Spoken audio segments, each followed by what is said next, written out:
Tom Aspinall and his father have finally broken their silence, and they aren't pleased with how the UFC managed his rise to heavyweight champion. According to Andy Aspinall, the entire announcement was handled in the worst possible way. Shockingly, Tom didn't even hear the news directly from Dana White. Instead, it came via casual late-night text from Hunter Campbell, speaking at a press event, and he said he couldn't imagine a more disappointing way for the UFC to deliver such significant news. And when a fighter's own father, someone who's been there for every step of the journey, publicly criticizes the organization's handling of the moment, it's clear the issue runs deeper. And he emphasized that winning the UFC heavyweight title is a monumental, career-defining achievement. But the way Tom found out, as if it was an afterthought in the middle of the night, felt incredibly disrespectful. Many fans seem to agree this wasn't just the passing of a belt. It was the result of years of dedication, and it deserved far more than a vague message sent at 3 a.m. I get a text from GC in the group chat saying, "Is this Jon Jones news real?" Quickly go on Twitter, see Dana White is holding court. Post-fight press conference in Baku, Azerbaijan, shout out. And he announces to the world that Jon Jones has retired. That not only has Jon Jones retired, he has also vacated his title. And as a result, Tom Aspinall is the new UFC heavyweight champion. No longer the interim champion, he's the heavyweight champion.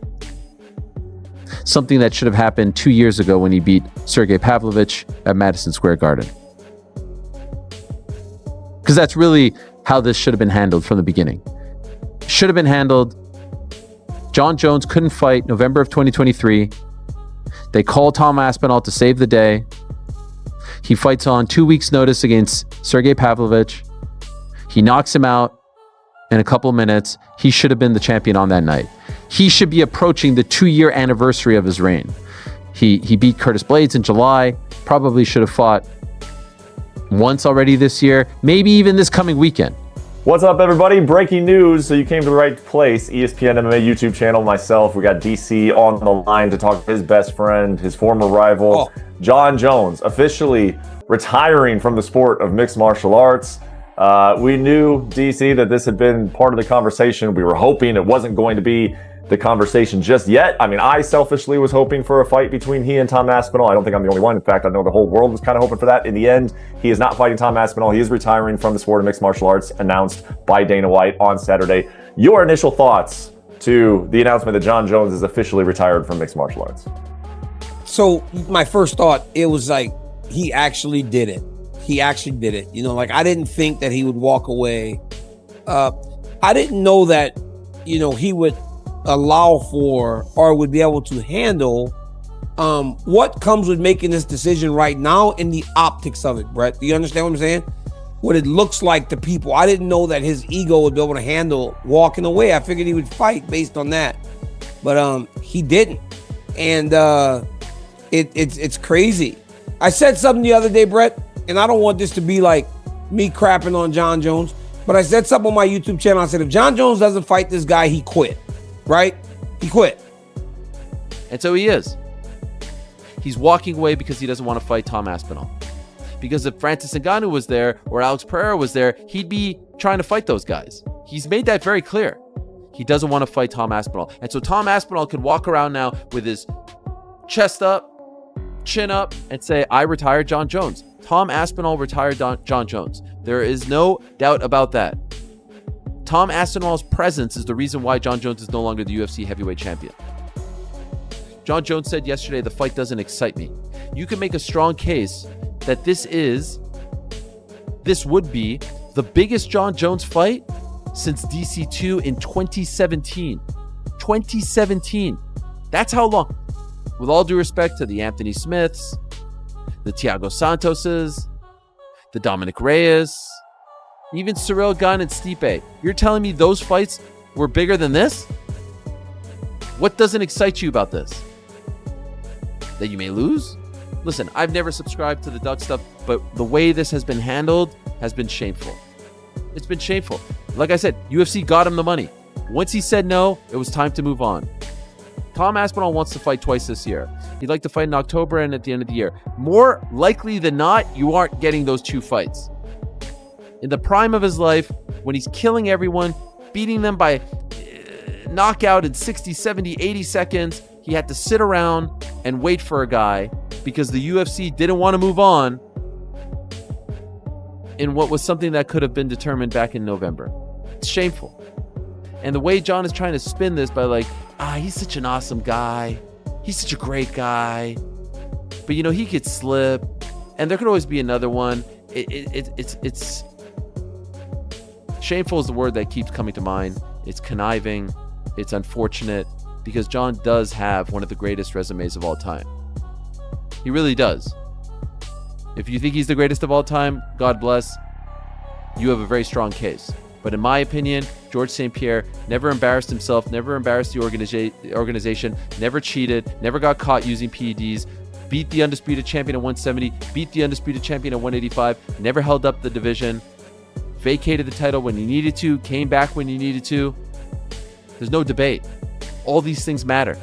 And yes, he has 2 losses, and yes, he avenged both those losses. After hearing Tom's father speak out, many fans have started to see things the same way.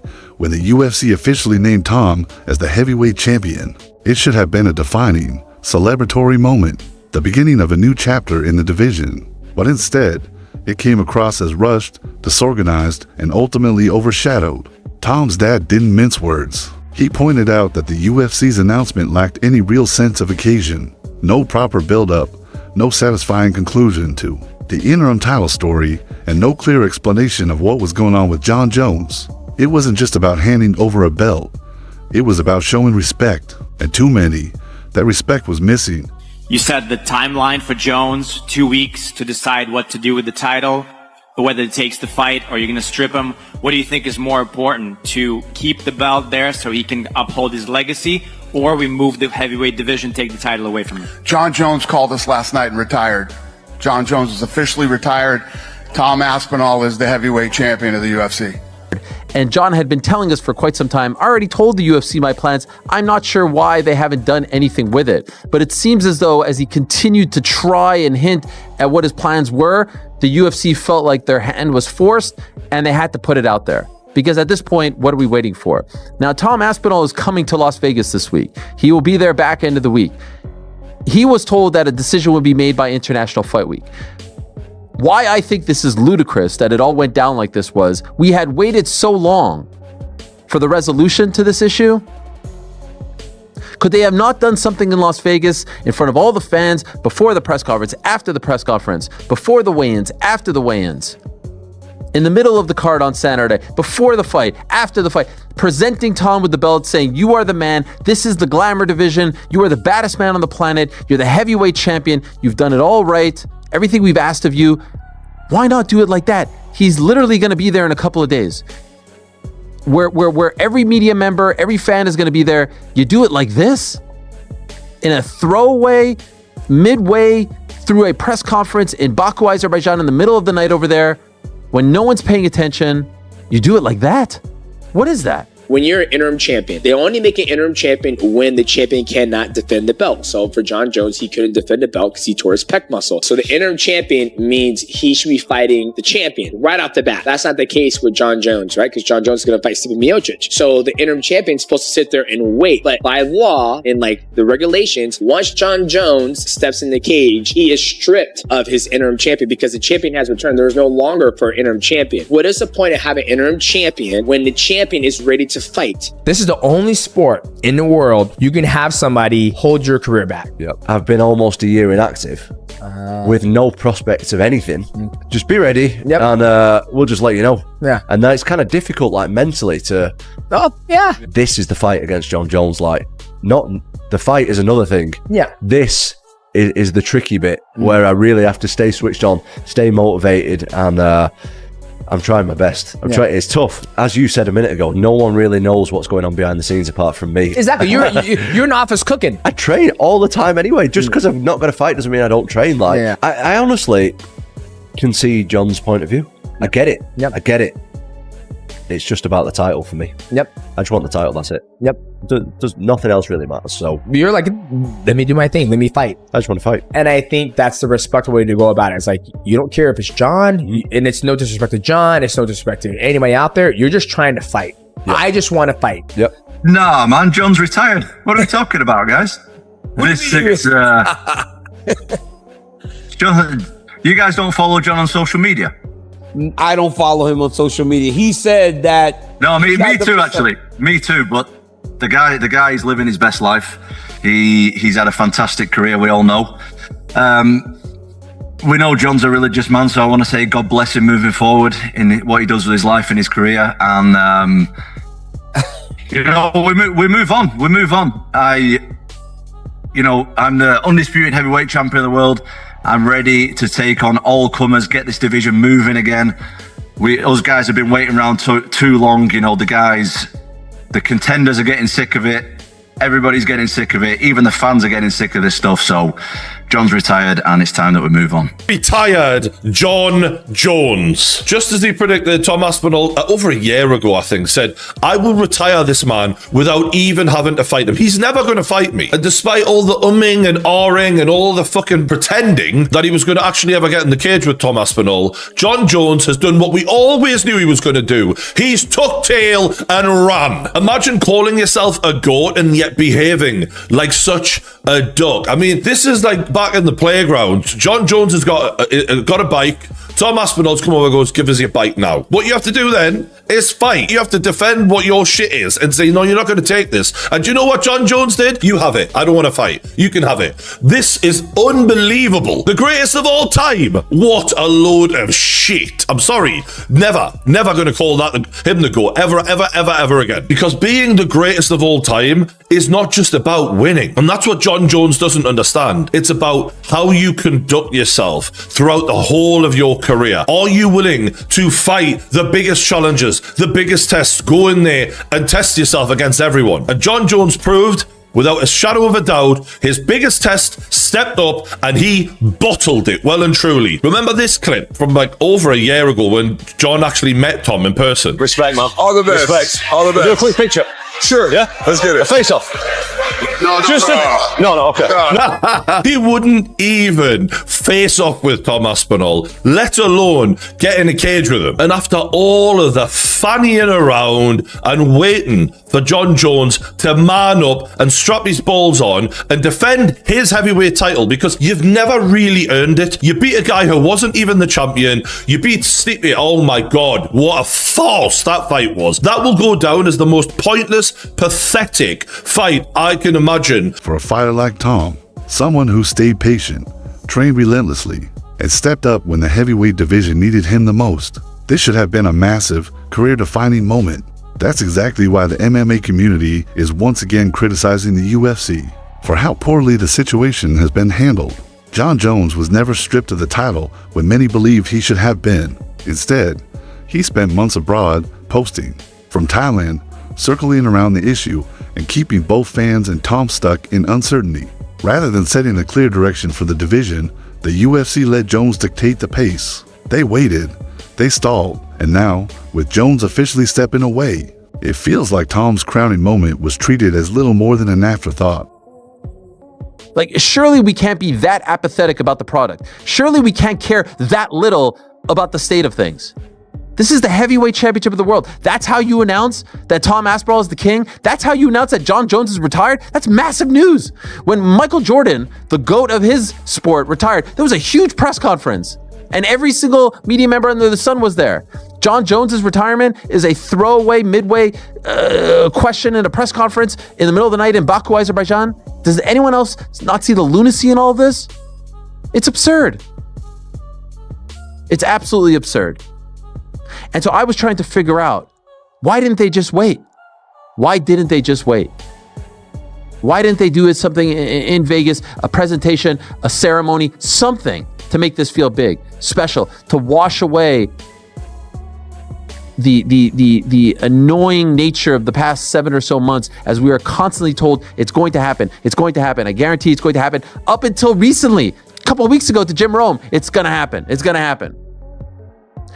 And then 30 or so minutes after the press conference, the Albuquerque Journal drops a massive piece of news. The Albuquerque Journal, which has been covering Jon Jones for quite some time, and a reporter named Jeff Grammer, who we've had on the program before to talk about Holly Holm, been covering Jon, has been covering the Albuquerque fighters like Holly, like Michelle Watterson, all the Jackson Wing fighters. They drop this news. Literally minutes after the announcement. Jon Jones, the often battled Albuquerque resident, considered by many to be the greatest mixed martial artist of all time, shocked the combat sports world Saturday when UFC President Dana White announced the fighter had retired. But the news didn't come before one more legal matter arose, one White did not reference in his Saturday afternoon announcement of Jones' retirement. The Journal has learned a criminal summons accusing Jones, 37, of a misdemeanor charge of leaving the scene of an accident in February was filed Tuesday in Metropolitan Court. I'm reading this now and I'm like, is this a story from like 9 years ago, 10 years, 11 years ago, when he left the scene of a hit and run? Because it's eerily similar. Jones has been called to appear for a bond arraignment on July 24th in Metro Court. Jon accepted the fight, went to Thailand, came back, didn't want the fight. What happened? Yeah, I wouldn't say that Thailand was the end of it. You know, we were talking about it before that. But yeah, the fight was done. We had the fight done a long time ago. So why he decided not to fight, you guys will have to ask him that. Is it accurate? There's a lot of reports about figures he was offered. Is it fair to say he was offered a lot of money to take this fight? Yeah. Listen, he was offered what he deserves for that fight. Yeah. I'll just come out and ask you. Do you think he's ducking Tom Aspinall? No. Jon Jones, I said it a million times. I'll say it again. He's never ducked anybody other than that one goofy time with the Chael Sonnen thing. He's never ducked anybody. And, you know, I think the reality is whatever changed his mind with this fight, I don't know. You'd have to ask him that. But, you know, he's 38 years old and I don't know. Do you think if it was someone like Alex Pereira, he would fight them? And it's maybe Tom that he specifically doesn't fancy the matchup, doesn't fancy the age difference? I don't know. I don't know the answer to these questions. Only he does. You know, we had the fight done. Listen, our job is to make the biggest fights we can make and the fights that the fans want to see. And that's what we try to do. But the minute somebody starts talking about retirement, you know, my philosophy on that, you should do it. Did you know about the stuff that came out of Albuquerque last night? I saw it today. When I saw it today, I said, oh, everybody's going to think this is why he retired. Maybe that is why he retired. Who the hell knows, man? But yeah, I don't know. These are all questions you got to ask him. We had the fight done. You know, you saw me talking about it very confidently that this fight was going to happen. And then he changed his mind. Jon Jones. This is complicated. This is a lot more complicated than you might think. Like, let's start with this. One thing that Jon is going to find, and I assure you it will surprise him, is he's going to have naysayers like some of you, like me, like Daniel Cormier. He will have naysayers that are going to praise him. And he's going to look around and go, why are those guys praising me? And it's a very simple concept with artists, which is they become more valuable in death. Now, this is the death of a career, but it's still a death. And what Jon is going to come to find is naysayers, like some of you, like Daniel Cormier, like me, poke the bear in part because we enjoyed watching him that much. We poked the bear as a way of getting him into the ring so that we could watch him do his craft. That's part of being a fan. And it's a part that Jon never understood. But why would you try to talk him out of it? If you're one of his coaches or his brothers with all the success they have, if you're even one of his parents, why would you try to talk him out of that? He's found some kind of a formula. He's having resounding success. You gotta let it go. And I've heard so many different interviews that Jon has done over the years. And one thing about John's approach to a fight, we really saw this in the Stipe fight that you guys might even remember. But John needs to be the victim. It needs to be him against the world, and he's here to save the world. But through it all, Tom has stayed silent, never complaining. He's handled the entire situation with professionalism, staying focused and ready. Now, as the champion, he's making one thing clear. Unlike John, he's committed to keeping the division active and moving forward. Tom's already back in training, targeting a fight as early as September, whether it's Cyril Gane, Jailton, Almeida, or even a surprise last-minute opponent. Tom's ready to go. No more delays. No more behind-the-scenes politics. He wants to fight, plain and simple. Now the real question is, will the UFC finally give him the spotlight and respect he's earned? Because one thing is certain, Tom Aspinall didn't sit around waiting for this belt. He went out and took it, and he's ready to show the world that the heavyweight division is finally in the hands of a true champion.